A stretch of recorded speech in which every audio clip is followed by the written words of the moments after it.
Nous allons prendre nos Bibles dans le livre de Psaume, Psaume 20. Psaume 20 à partir du verset 7. La Bible dit: je sais déjà que l'Éternel sauve son oint. Il l'exaucera des cieux de sa sainte demeure, par le secours puissant de sa droite. Ceux-ci s'appuient sur leurs chars, ceux-là sur leurs chevaux. Nous nous invoquons le nom de l'Éternel notre Dieu. Eux, ils plient et ils tombent. Nous nous tenons fermes et restons debout. Éternel, sauve le roi, qu'il nous exauce quand nous l'invoquons. Quelqu'un dit Amen. Amen. Nous prenons nos Bibles dans le livre d'Exode, de Psaume 20, à partir du verset 7. La Bible nous parle ici de la capacité que Dieu a et de l'intimité qui naît entre Dieu et celui qui l'a choisi. Alléluia. Amen. David dit: je sais déjà que l'Éternel sauve son oint. Je sais déjà. Écoutez-moi bien, bien-aimés, ce matin. Le thème que je vais donner à ce message, c'est la main qui me garde. Amen. La main qui me garde. David dit: je sais déjà que l'Éternel sauve son oint. Écoutez-moi très bien. Si David dit: je sais déjà que l'Éternel sauve son oint, c'est parce que il y avait des problèmes qui venaient d'arriver. Avant que vous ne puissiez devenir des grands chrétiens, des grands pasteurs, ou que vous ne puissiez avoir des victoires, vous devez atteindre le niveau, vous devez atteindre le stade où vous avez la connaissance du Dieu que vous servez, la connaissance du Dieu que vous prêchez, la connaissance du Dieu que vous suivez. Il y a eu un événement qui s'est produit. Parce que la vie de David était tout le temps jonchée de combats et d'obstacles. Mais David dit quoi? Parce que la force est cachée dans la réaction et dans les pensées que nous avons face au combat, face à l'adversité. David dit: je sais déjà que l'Éternel sauve son roi. Ça veut dire que David est en train de confesser une parole. David est en train de confesser quelque chose. David est en train de préparer son esprit à la résistance des murmures, à la résistance de l'envie, à la résistance de la convoitise, à la résistance de la vie de rétrogradation. Il est en train de préparer son esprit. Un chrétien doit préparer son esprit aux obstacles, aux combats et aux oppositions. Amen. Si tu ne prépares pas ton esprit, les événements vont venir prophétiser autre chose. David dit: je sais déjà. Ce qui veut dire qu'il refusait la prophétie, ou il refusait les actions, ou il refusait le cours des événements qui venaient vers lui. Il voit par exemple le combat. Il voit que Saül veut le tuer. Il voit que son fils Absalom le poursuit. Il voit beaucoup de choses. Alors il dit: moi je sais déjà. Il y a des choses que nous devons savoir avant les combats. La vie chrétienne est une vie de combat. Mais la victoire ne vient pas si celui qui traverse les combats n'est pas préparé dans sa tête. Tu ne peux pas avoir la victoire parce que tu cries le nom de Jésus. La Bible dit qu'ils l'ont vaincu par le sang de l'agneau, c'est-à-dire par Jésus et par la puissance de leur témoignage. Le témoignage sort de la foi. Amen. Tu vas beau confesser Jésus, si tu n'as pas la foi, il y a des victoires que tu n'auras jamais. Tu ne peux pas avoir des victoires sans la foi. Tu ne peux pas monter sans la foi. Tu ne peux pas bâtir sans la foi. Tu ne peux pas prospérer sans la foi. Tu ne peux pas être équilibré sans la foi. Tu ne peux pas renverser la muraille sans la foi. Regardez à Jéricho. La muraille est dressée. La muraille est remplie. La muraille est blindée. Dieu était avec eux. Alléluia. Dieu était avec eux. Mais ils n'arrivaient pas. Ils n'ont pas pu renverser la muraille sans la foi. La La foi, c'est une ferme espérance des choses qu'on espère. C'est une ferme espérance qu'on met dans les choses qu'on espère. Si tu espères quelque chose, tu espères avoir quelque chose, tu attends quelque chose, tu es obligé de positiver et de mettre la foi dans ce que tu attends. Tu attends le travail, tu ne peux pas même attendre le travail et déclarer que chez nous on ne travaille pas. Tu attends le travail et tu te souviens que tous les endroits où tu as déposé tes dossiers, on t'a toujours dit non, donc d'office c'est non. Et tu veux que Dieu rende ça oui. La main qui nous sauve. Amen. La main qui nous sauve. Amen. La main qui prend soin de nous. Cette main-là intervient dans un état. Amen. La main de Dieu se matérialise, se manifeste et devient agissante dans un état. Amen. Alléluia, suivez-moi très bien. Il dit, je sais déjà que l'Éternel sauve son roi. Je viens conforter quelqu'un aujourd'hui. Quelqu'un dit comment? Je viens parler à une femme. Je viens annoncer à un homme aujourd'hui quelque chose. Écoutez-moi très bien. Les gens peuvent échouer. Les gens peuvent monter des activités qui ne marchent pas. Même vous pouvez commencer des choses qui commencent bien. Et après il y a des combats. Après il y a des oppositions. Après ça tombe. Après ça ne marche pas. Mais écoutez la parole de David. David dit, je sais que l'Éternel sauve son roi. On sauve au moment où il y a un danger. Lorsque quelqu'un est en danger, une situation de danger. Vous comprenez? C'est en ce moment qu'on parle de sauver. David dit, je sais que l'Éternel sauve son roi. C'est-à-dire que je sais que quand le danger va se positionner, je sais que quand la franc-maçonnerie va se lever, je sais que quand les lois de la famille vont se dresser contre moi, je sais que c'est à ce moment-là que je dois avoir la foi et ce que Dieu va faire. Ta foi n'agit pas quand il n'y a pas de problème. Quand il n'y a pas de problème, on n'a pas besoin de la foi. Quand il n'y a pas de combat, on n'a pas besoin de la foi. Quand il n'y a pas d'opposition, on n'a pas besoin de la foi. On a besoin de la foi quand tout va mal. On ne dit pas qu'on est un homme de foi. On est une femme de foi quand tout va bien. Quand tout va bien, la foi n'a pas de sens. La foi n'a pas de sens et de poids quand tout va bien. On commence à parler de la foi lorsque rien ne va. Il dit, je sais déjà. C'est-à-dire que je t'ai mis dans mon esprit que l'Éternel ne peut pas être contre moi. Plusieurs chrétiens combattent la main qui doit les sauver. Plusieurs chrétiens pensent mal de la main qui doit les sauver. Je ne sais pas si je parle bien. Plusieurs chrétiens critiquent la main qui doit les sauver. Alléluia. Dans les combats, nous murmurons. Dans les combats, nous insultons Dieu. Dans les combats, nous jugeons Dieu de terroristes, de sorciers, de mauvais, de méchants. Alléluia. Il dit, je sais déjà que l'Éternel sauve. Donc, Dieu ne peut pas sauver les autres et me laisser. Dans ton esprit, la manière dont tu vois Dieu est très déterminante pour ton miracle. La façon dont tu vois le Seigneur, écoutez-moi bien, c'est cette façon de voir qui va provoquer la main de Dieu qui descend. Car la main de Dieu est sur nos têtes. La main de Dieu est sur nos vies. La main de Dieu est dans notre atmosphère. Mais il faut la faire descendre. Et faire descendre la main de Dieu n'est pas comme ça dans la bouche. La main de Dieu descend lorsque la foi croise la main. C'est la main qui est en haut qui croise la foi.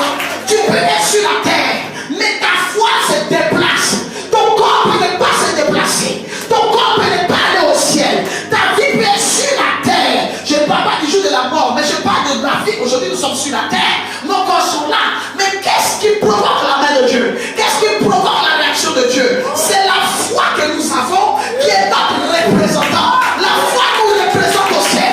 La foi monte de l'au-delà du royaume. La foi va et la foi intercède. La foi déclare. La foi agit. La foi produit.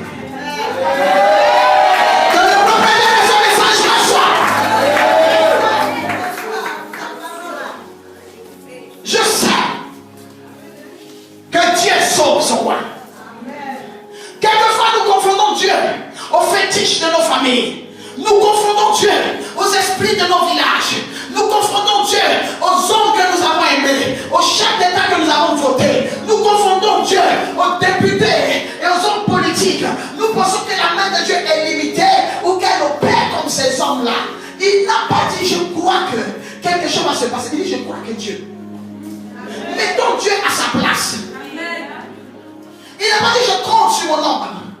Il n'en a même pas d'ailleurs. Son père même lui a montré qu'il ne pouvait pas compter sur lui. Ses frères lui ont montré. Une personne qui veut passer dans la vie, une personne qui veut monter dans la vie, doit apprendre à compter sur Dieu. Il y a des choses que tu n'auras pas tant que tu compteras sur les hommes. Je ne sais pas si je parle bien. Il y a des choses que nous ne pouvons pas avoir. Mais toute personne aujourd'hui dans cette salle, toute personne qui me suit, qui a mis sa confiance en Dieu, ne sera pas confuse. Je parle bien. Je te dis que tu n'abandonnes pas. Le Dieu que je prêche, que j'enseigne, que je connais, le Dieu que je côtoie, le Dieu qui descend sa main dans ma vie, dans la vie de mon ministère, ce Dieu-là, il ne ment point. Je sais que Dieu sauve. Écoutez, que j'appuie. Que j'appuie. Il dit, je sais que Dieu sauve son loin. Il faut que tu deviennes loin. Oh! Il faut que tu deviennes loin pour voir les dimensions de sauvetage. Je parle bien. Il n'a pas dit que je sais que Dieu est avec moi. Il l'a impersonnalisé. Hein? Il dit je sais que Dieu sauve son loin. S'il vous plaît. Je sais que Dieu sauve son loin.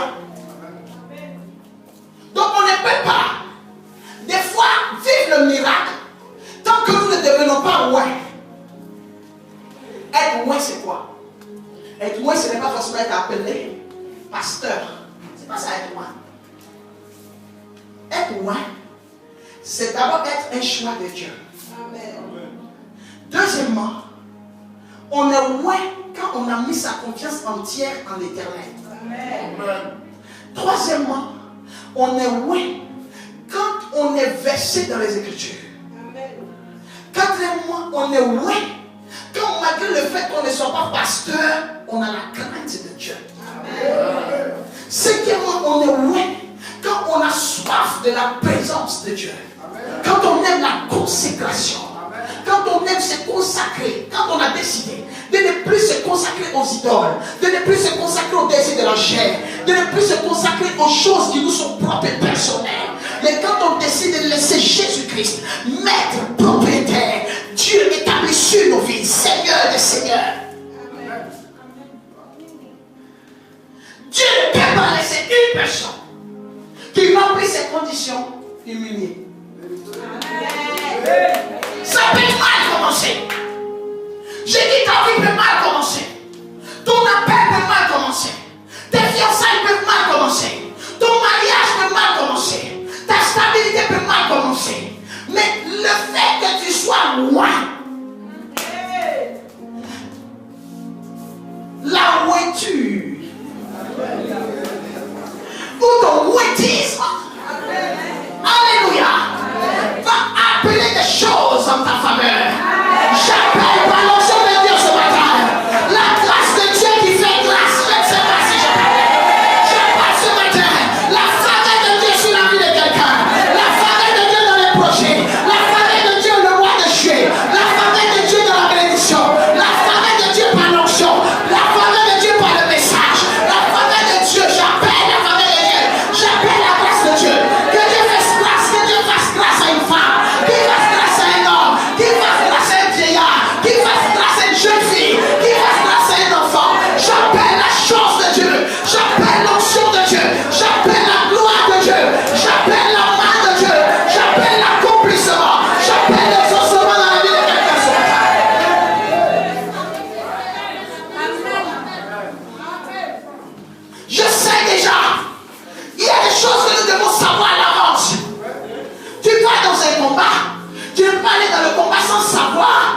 quoi tu comptes, sur qui tu comptes. Tu ne peux pas. David allait en combat. Il a déclaré que je viens contre toi avec l'Éternel des armées. Il sait déjà. Oh my God. Il sait déjà que l'Éternel des armées a des capacités. Que l'Éternel des armées n'est pas un menteur. Que l'Éternel des armées n'est pas un homme pour mentir. Ni le fils d'un homme pour se repentir de ce qu'il dit et de ce qu'il donne. Il sait que l'Éternel des armées est le Dieu au-dessus de tout Dieu. Il sait que l'Éternel des armées est plus équipé, plus fort que l'armée des Philistins. Il sait que l'Éternel des armées peut libérer une parole que Goliath tombe. Il sait que l'Éternel des armées est le maître suprême. Il sait que l'Éternel des armées, il est le même hier, aujourd'hui et éternellement. Il ne change pas. J'appelle la gloire et la fidélité de Dieu dans ta vie. J'appelle la puissance de Dieu dans ta vie. J'appelle l'onction de Dieu. Le Dieu qui met à part, le Dieu qui élève, le Dieu qui restaure, le Dieu qui rachète, le Dieu qui donne nouvelle, il révèle, le Dieu qui libère, le Dieu qui positionne, le Dieu qui stabilise, le Dieu qui équipe. Je l'appelle dans ta vie ce matin. La main qui nous sauve. Ne combattons pas la main qui nous sauve. Ne combattons pas la main qui va nous élever. Ne combattons pas la main qui va nous stabiliser. Ne combattons pas la main qui va nous restaurer. Ne combattons pas la main. Je sais déjà. Je dis à quelqu'un, sache déjà. Avant que l'ennemi ne te combatte, sache déjà. Avant de les oppositions, sache déjà que l'Éternel est vivant. Je dis sache déjà que ton Rédempteur est vivant. Je dis sache déjà qu'il opérera. Sache déjà qu'il interviendra. Sache déjà que ton Rédempteur est vivant et il se lèvera le dernier. Il y a des problèmes de positionnement spirituel. Nous devons connaître les plans et les stratégies de notre Dieu. La Bible dit qu'il est notre Rédempteur. Le Rédempteur, c'est celui qui rachète et qui sauve. Alléluia. La Bible dit qu'il se lève le dernier. Quel que soit le problème que tu traverses, sois sûr que tout le monde ne s'est pas encore levé. Oh! Oh! Oh! Oh! Quelqu'un dit yes! Les oppositions peuvent se lever. Les combats ministériels peuvent se lever. Les oppositions à tes activités. Les oppositions à ta stabilité spirituelle. Les oppositions à ton équilibre naturel peuvent se lever. Mais la Bible n'a pas dit que notre Dieu se lève le premier et que les problèmes viennent fermer. La Bible dit que tout se lève d'abord. Tout se présente d'abord. Tout déclare d'abord. Tout annonce d'abord. Tout libère d'abord. Ensuite, je parle à quelqu'un. Ensuite, je parle à quelqu'un. Ensuite, le Rédempteur se lève. Il dit où est le célibat? Où est le célibat? Où est la sorcellerie? Où est la franc-maçonnerie? Où sont les esprits de sorcellerie? Où sont les oppositions au voyage? Où ils sont? La Bible dit que lorsqu'ils se présentent, tout genou fléchisse. Tout genou fléchisse. Et tout langue confesse qu'il est Seigneur.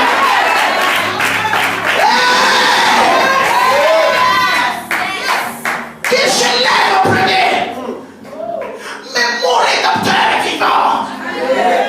Je ne parle pas de quelqu'un qui a son Rédempteur qui est mort, resté dans un tombeau.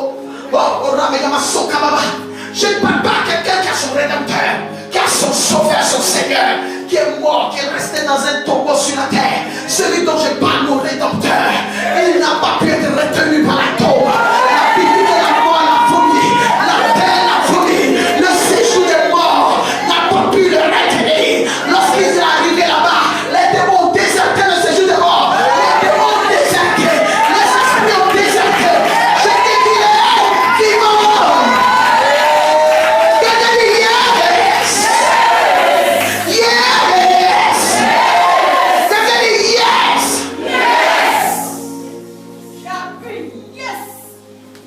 Je sais déjà. Les fils des prophètes ont dit au prophète Élisée, ton maître sera enlevé. Tout le monde peut connaître la prophétie, mais il y a des détails de la prophétie qui nous sont propres et internes. Je parle bien. Je parle bien.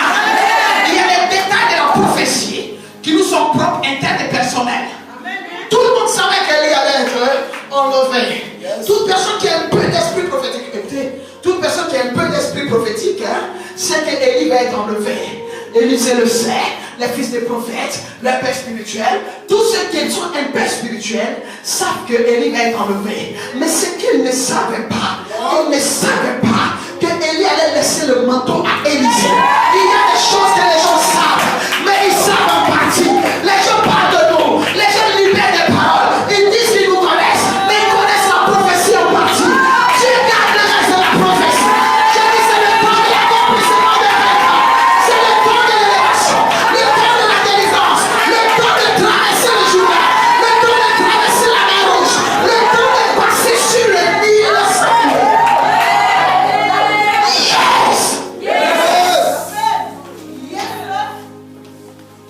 Ils connaissent en partie. Ils parlent de ta vie, c'est en partie. Ils t'ont vu fleuve, c'est en partie. Ils ne connaissent pas la suite des événements. Ton foyer traverse des tumultes.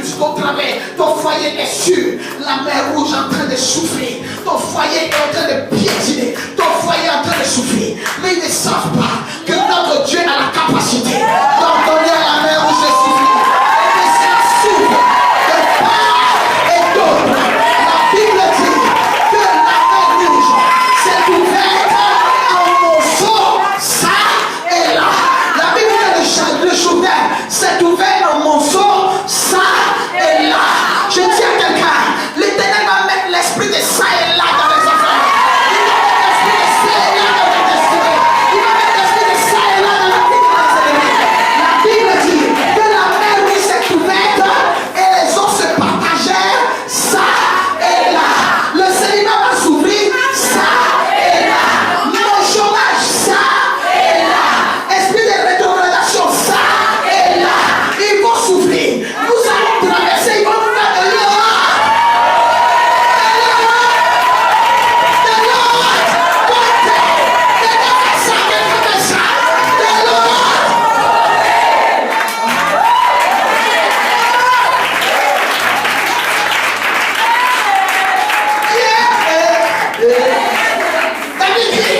Je sais déjà. Les gens disent à Élisée, ton maître s'est enlevé. Il dit, je le sais. Les hommes et les femmes de l'esprit savent déjà. Quand le combat arrive, si tu vois que nous disons tout va bien, tu vois que la femme de distinction dit tout va bien, parce qu'elle sait déjà. Le film est déjà joué. Nous connaissons la fin du film.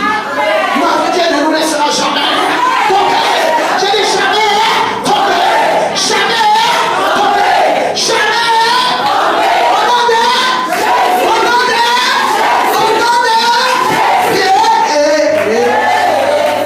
Alléluia. Alléluia. Je me sens bien. Je me sens bien. Je me sens bien. Je sais déjà que Dieu sauve son moi. Je dis à quelqu'un dit, je vais t'achever par la parole. Je dis, je vais libérer un truc qui va je vais parler. Mon gilet de protection contre le réma, ça va partir en fumée.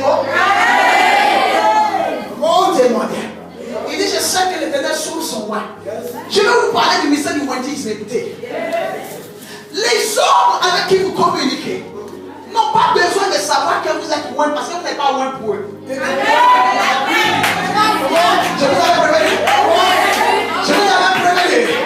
Que j'en vois encore. Que j'en vois encore. Que j'en vois encore. On n'a pas dit que le Seigneur sauve les loin. Il sauve son loin. C'est-à-dire que les hommes ne peuvent pas vous considérer loin. Les opposants peuvent pas vous considérer loin. Ta famille ne peut pas te considérer roi. C'est normal. Parce que tu n'es pas leur roi. Tu es le roi de Dieu. La Bible dit que Dieu ne sauve pas le roi d'autrui. Il ne sauve pas le roi de Baal. Il ne sauve pas le roi d'Astarté. Il ne sauve pas le roi des forêts. Je ne sais pas.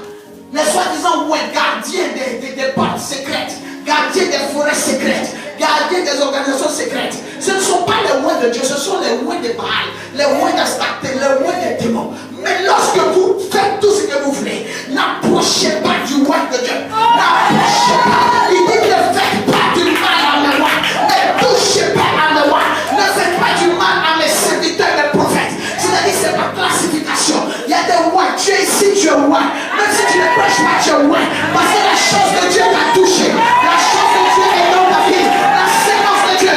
L'appel de Dieu à être cohérentine avec Christ est dans ta vie. J'appelle maintenant l'onction dans la vie d'un roi. J'appelle l'onction dans les affaires d'un roi. J'appelle l'onction dans le mariage d'un roi. J'appelle l'onction dans la vie de stabilité d'un roi. J'appelle l'onction dans la santé d'un roi. J'appelle. Au nom de Jésus. Alléluia. Que les gens nous considèrent comme moins ou pas. Nous ne sommes pas là pour chercher à être là au moins. Nous cherchons à être sûrs que nous sommes les rois de Dieu. Amen. On saura que tu es au moins comment. Depuis que tu annonces aux gens que Dieu est avec toi, les gens ne comprennent pas. C'est la manière dont Dieu va te sauver. Je viens de dire, reçois cette onction.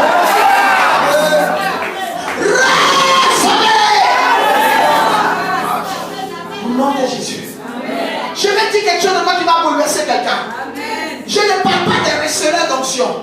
Je parle de ceux qui ont reçu l'onction. Parce que quand quelqu'un a reçu l'onction, l'onction vient de Dieu, la personne est propriétaire. Mais les receveurs d'onction, c'est ceux-là qui ne sont pas propriétaires et qui veulent racheter l'onction, qui veulent payer l'onction. Même aujourd'hui dans le ministère, il y a des receveurs d'onction et il y a des gens qui ont reçu l'onction, des receveurs d'onction. Alors je dis à quelqu'un, si tu n'es pas receveur d'onction, tu n'as pas touché au fétiche, tu n'as pas touché au dudu. Parce que quand tu touches au fétiche, au dudu, ce n'est pas l'onction. Tu veux avoir, mais tu n'as pas. On verra les signes dans la vie de ceux qui ont reçu l'onction.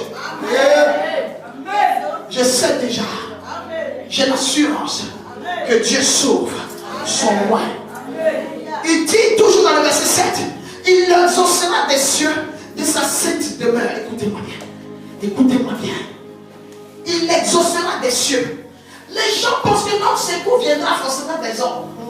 Les gens pensent que si nous fermons la porte de la terre, le ciel va nous fermer la porte. La Bible nous enseigne que Dieu peut rester au ciel là-bas. Que Dieu peut rester au ciel et que l'exaucement te croise sur la terre. Que l'exaucement te rencontre sur la terre. Que l'exaucement te visite sur la terre. Il exaucera des cieux. Pour le roi de Dieu, l'exaucement ne vient pas de la terre. Pour le roi de Dieu, l'exaucement ne vient pas de mon père, ni de ma mère, ni de mes frères, ni de mes soeurs, ni de mon chef d'État, ni de mes ministres. Ça ne vient pas des députés, ni des maires de ma nation. Ça ne vient pas du chef de village, chef canton, chef terrien. Ça ne vient pas des alliés. Bon.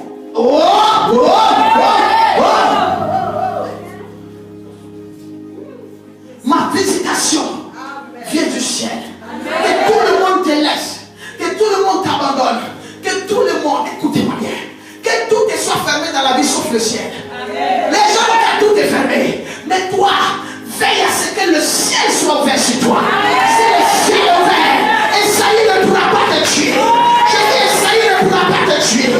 Écoutez-moi bien. Esaü, le frère de Jacob, il avait déclaré tuer Jacob sur la terre. Il avait tout barricadé. De telle sorte que le jour où le voit, il le tue. Mais la Bible dit que Jacob, en fuyant, en allant chez Laban, il a couché quelque part, il a dormi quelque part. Et la Bible dit qu'il a levé les cieux, il a vu le ciel ouvert. Opération ciel ouvert. La main de l'Éternel est positionnée dans le ciel ouvert. Je parle bien. Je parle bien.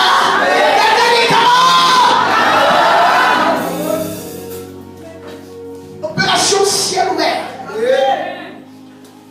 Jacob a tout géré. Il a tout géré avec Dieu depuis le ciel. Il y a des choses quand tu gères ça avec Dieu depuis le ciel. La terre peut parler. Ceux qui vivent sur la terre peuvent parler. Ceux qui sont élevés sur la terre peuvent parler. Ceux qui ont des droits sur la terre peuvent parler. Ils n'empêcheront pas la main de Dieu de venir visiter cette terre en cause de toi. Je dis à quelqu'un, la main de Dieu sera là sur la terre. Les gens vont voir la main de Dieu au travers de ta vie, au travers de ta santé, au travers de ton mariage, au travers de ton ministère, au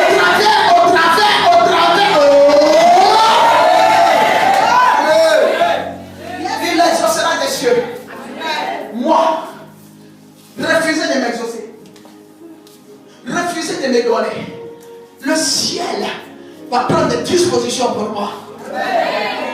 Il exaucera des cieux de sa sainte demeure. Écoutez-moi bien. Pourquoi est-ce que David dit il exaucera des cieux de sa sainte demeure? Que je parle bien? Que je parle à quelqu'un? Somme 20, verset 5. Deuxième paragraphe, que je parle bien? Il dit, je sens que l'Éternel sauve, que Dieu sauve son roi. Il exauce des cieux de sa sainte demeure. Parce que pourquoi est-ce qu'il a déclaré que la parole, par la parole de Dieu, que la demeure de Dieu est sainte? Ça veut dire qu'on ne peut pas piller là-bas. Je parle bien. Sa sainte demeure. C'est-à-dire que c'est la capacité d'avoir une demeure qui apporte la crainte. La sainteté apporte la crainte. Satan fait son boucan, il ne peut pas monter. Il fait tout son bruit qu'il fait. Il y a le niveau du ciel et les lieux plus bas que la terre qu'il peut visiter. Mais pourquoi depuis il n'a pas braqué le ciel? Il connaît. Les bénédictions du roi de Dieu sont cachées dans un endroit qu'on ne peut pas braquer. Les gens vont te faire croire que les bénédictions sont finies sur la terre pour toi. Soit, c'est possible. Parce que la terre n'est pas le lieu du trône de Dieu, mais ce n'est que son marchepied. Mais l'endroit de son trône, les cieux, la Bible dit que sa demeure qui est là-bas est sécurisée, imbraquable, inviolable, intouchable. Et la bénédiction de Dieu, la seule qui enrichit et qui n'est suivie d'aucun chagrin, est positionnée dans cette demeure. Je dis à une personne, ton mariage n'est pas perdu, tes activités ne sont pas perdues, ta personne n'est pas perdue, les partenaires de ton ministère ne sont pas perdus, les âmes que Dieu a prévu de donner ne sont pas perdus. Ton travail est là, ta santé est là, ta stabilité est là, ton positionnement social est là. On ne peut pas braquer la présence de Dieu, on ne peut pas braquer la maison de Dieu, on ne peut pas braquer la stabilité de Dieu. Je parle à une femme qui traverse quelque chose, qui a son mari qui fatigue sa vie. Je parle à une femme qui a le royaume des ténèbres qui est en train de combattre son mariage. Je te dis quelque chose, il y a une main. Il y a une main qui est en train d'agir pour toi.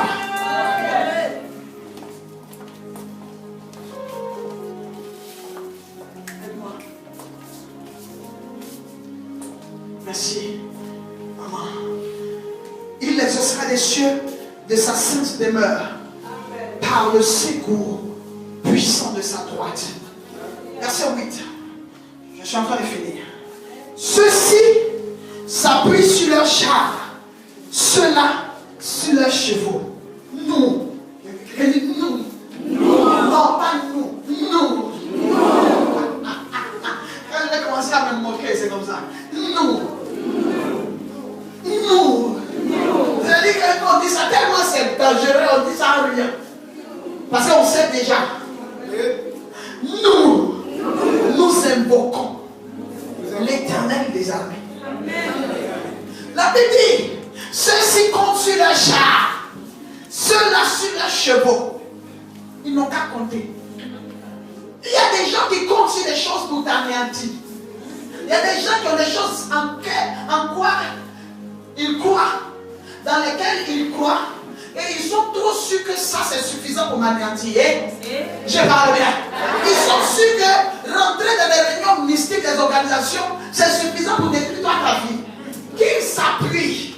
Je dis à quelqu'un, chacun n'a qu'à s'appuyer sur lui. On dit ceux-là, ils s'appuient sur des chars. Ceux-ci, quelqu'un dit ceux-là. Ceux-ci. Ceux-ci. Ils s'appuient sur les chars. D'autres s'appuient sur les chevaux. Mais nous ne nous appuyons pas. Parce que nous sommes déjà en lui, l'Éternel. Et nous appelons l'Éternel et il vient. C'est très dangereux. Quand ce sur quoi tu t'appuies, te laisse tomber.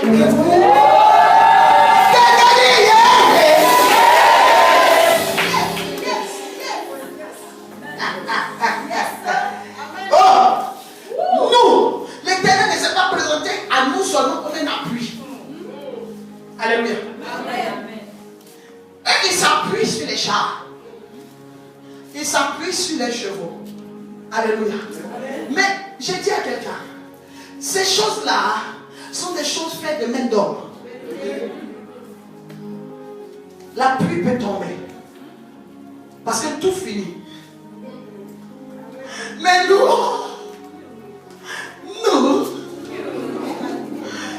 invoquons celui qui n'a ni commencement, ni fin. Il est le même. Leur Dieu varie selon ses humeurs. Baal, il opérait bien. Et il y a des jours où il est obligé de dire, est-il en voyage? Dort-il? Est-il dans le coma? Mais le Dieu de l'île, il est le même hier. Le Dieu de faveur, le Dieu d'Abraham, le Dieu d'Isaac, le Dieu de Jacob, le Dieu de Caïn. Il est le même hier, aujourd'hui et éternellement. Je dis à quelqu'un, la pluie de mes ennemis, leurs chats et leurs chevaux, vous les laissez tomber. Je pensais que j'avais appuyé quelque chose. Que les deux personnes que viennent, le savent. Tu veux que j'appuie? Tu veux que j'appuie? J'ai des chocs, hein? Écoute-moi très bien. Je vais te prouver ce que je dis.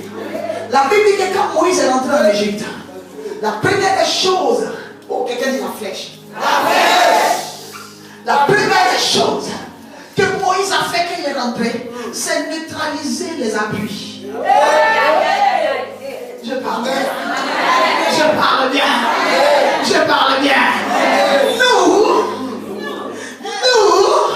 Nous invoquons l'Éternel.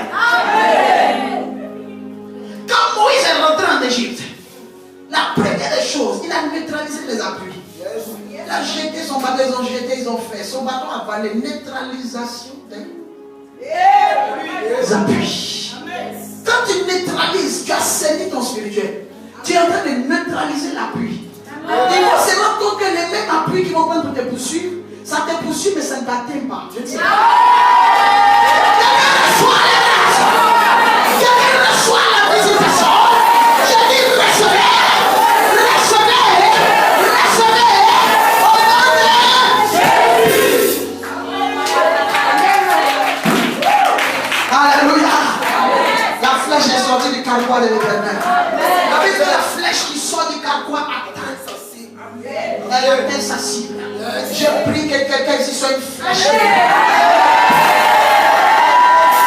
Que chaque parole qui est libérée par le prophète de l'Éternel devienne maintenant une flèche qui atteindra l'objectif, qui atteindra la cible, qui touchera au nom de Jésus.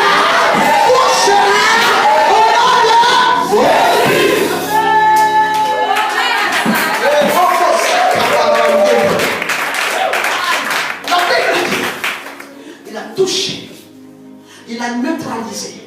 C'est pour cela que quand l'assainissement spirituel se fait et que vous maîtrisez, vous neutralisez leurs chats et leurs chevaux, la suite des événements vous démontre ce dont je vais parler. Alléluia. La Bible dit que la mer où s'est ouverte, ça et là, partagée en monceaux. L'Égypte, pays de guerre, développé par et matérialisé par le Somme 20, verset 7 à 8. 8 dit, ceux-ci s'appuient sur les chars, ceux-ci sur les chevaux. Quand la mer où s'est ouverte, qu'est-ce qui s'est passé? Les Égyptiens ont pris les chars. Et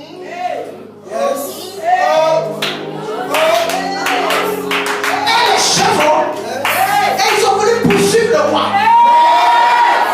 Mais la Bible dit que la mer rouge ne les a pas reconnus comme rois. Je dis à quelqu'un, où tu passeras, les non-rois ne pourront pas passer. Je pense que je vais oublier quelque chose. Je dis où nous passerons. Je dis où tu passeras, les non-rois ne pourront pas passer. Je dis ils ne pourront pas passer. Je dis ils ne pourront pas passer. Hey!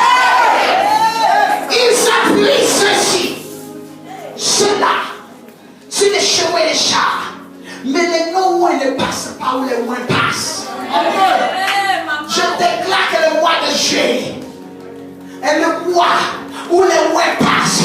Je dis les ouins montent, les ouins passent, les ouins entrent où on a dit on n'entre pas, les ouins opèrent où on a dit on n'opère pas, les ouins déclenchent où on a dit on ne déclenche pas. Les ouins, c'est votre saison. Les ouins, c'est votre saison d'élévation.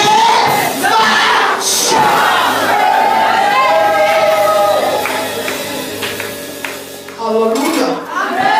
Alléluia. Alléluia. Alléluia. Verset 9. La Bible dit, quand nous avons fini d'invoquer, alléluia, quand nous avons fini d'appeler l'esprit, d'assainir notre spirituel, la Bible dit que quelque chose commence à se passer dans la vie des non-loin. La main du sauveur. Opération ciel ouvert.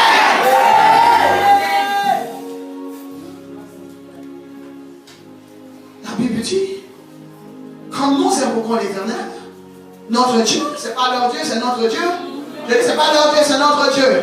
J'aime trop mon Dieu. C'est pour ça que j'ai dit, mon Dieu, il y a des gens qui sont choqués. Moi, celui que je rencontre, ce n'est pas celui que mon père a rencontré. C'est mon Dieu. J'ai une intimité avec ce Dieu-là. Alléluia. Alléluia. La Bible dit, eux, ils plient et ils tombent. Quand tu vois, quand un roi appelle Dieu, c'est une chose. Quand il invoque, c'est autre chose. Une invocation, c'est un appel profond qui a droit de réponse à cause de l'alliance qui gère. C'est une alliance qui fait qu'on parle d'invocation. Si vous n'avez pas une alliance, ce Dieu-là ne peut pas être invoqué. Tu l'appelles, espérant. Mais une invocation donne droit à une réponse certaine.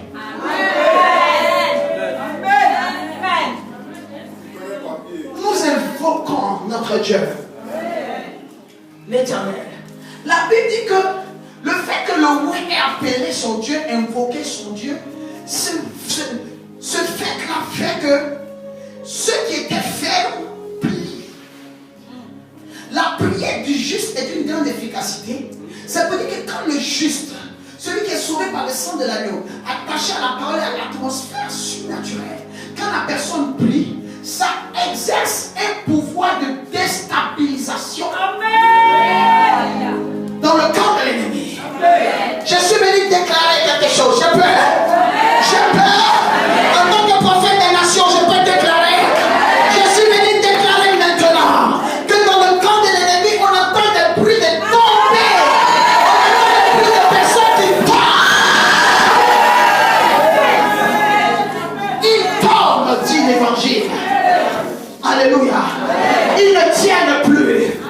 La prière d'un homme, d'une femme va emmener l'expropriation spirituelle, l'expropriation démoniaque de tes ennemis. Un exproprié, c'est quelqu'un qui manque des membres. C'est quelqu'un qui manque de ses membres.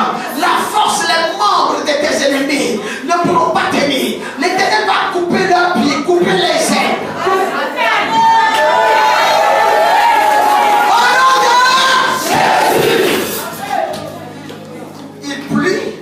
Et ils tombent.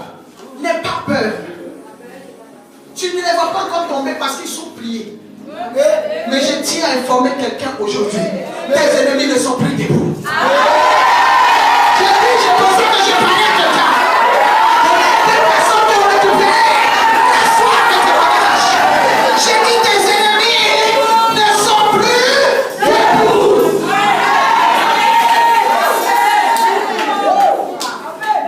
Parce que les mystères de Dieu sont un mystère de Dieu.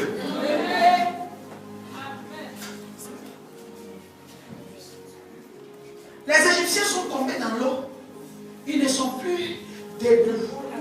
On peut pas être debout au même moment. Écoutez, que je parle à quelqu'un. Je parle à l'atmosphère de quelqu'un. Je parle à la saison de quelqu'un. Je parle au spirituel de quelqu'un. Il y a des personnes qui ont dit c'est moi,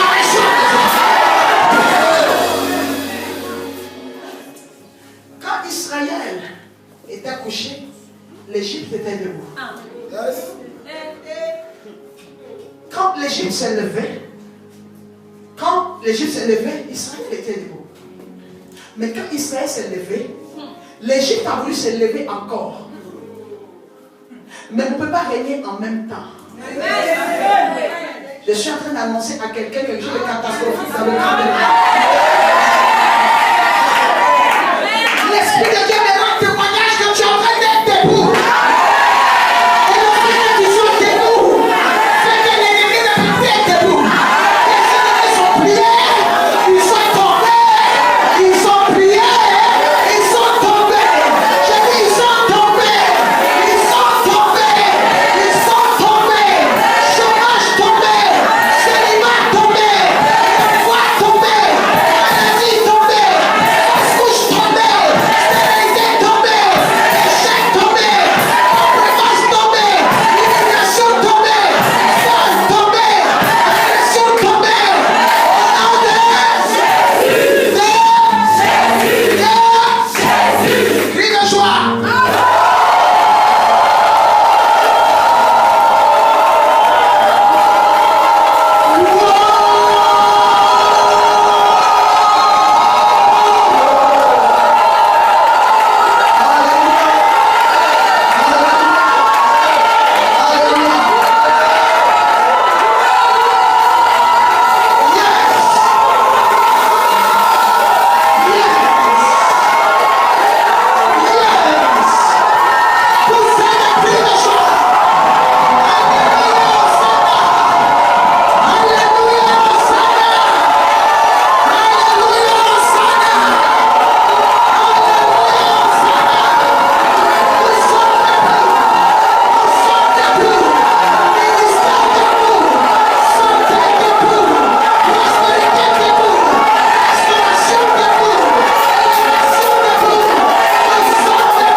Le verset 9 dit que nous nous tenons debout parce que nous sommes fermes. L'affermissement, c'est le temps où l'ennemi rit. Quand tu es dans ta période d'affermissement, où tu es tout le temps dans la présence de Dieu, tu es tout le temps en prière, tu es tout le temps en train de chercher à voir la face de Dieu, l'ennemi rit. Oh, ils ne savent pas que c'est parce qu'ils ne sont pas affermis qu'ils vont tomber. Je ne sais pas.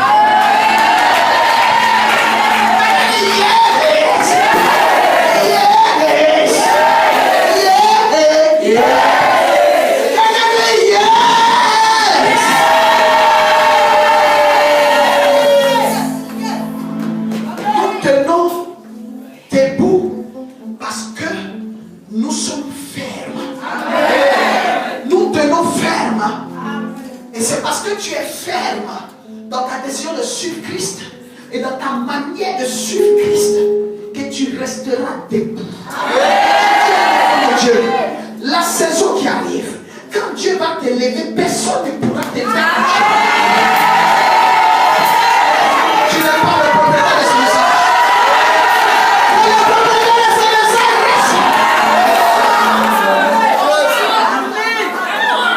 Alléluia. Alléluia. Nous restons debout, dit l'évangile. Tout le prix que nous payons, c'est pour rester debout. Je dis à quelqu'un, tu ne tomberas plus. Tes affaires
sauve le roi, qu'il nous exauce quand nous invoquons, quand nous l'invoquons.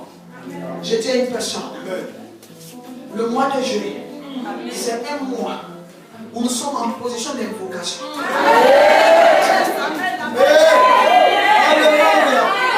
Ne te vois plus comme la fille de Wei, la fille de Niaoré, la fille de Tibé, la fille de Deschamps, ou la fille de Descartes, la fille de Osborne. Ne te vois plus comme ça. Vois-toi comme la fille et le fils du roi des rois.